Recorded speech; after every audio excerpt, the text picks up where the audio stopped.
Hvala vam, gospodine predsjedavajući, poštovana Skupštino, poštovani građani. Gospodine Pejanoviću, ja ću vas podsjetiti na riječi vaše koje ste iznijeli na sjednici Odbora za politički sistem kada ste ovaj zakon ili prijedlog ovog zakona o izmjenama i dopunama Zakona o lokalnoj samoupravi nazvali malim ustavom lokalne samouprave. To da je on mali ustav, možemo se složimo ili ne, ali način na koji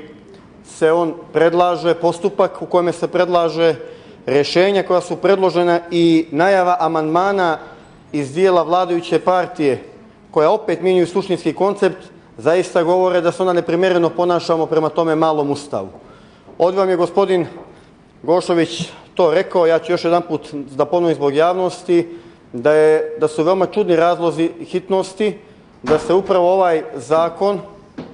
predlaže po hitnom postupku, iako je rok za njegovo usaglašavanje produžen do 30. aprila, a da je jedini zakon u sistemu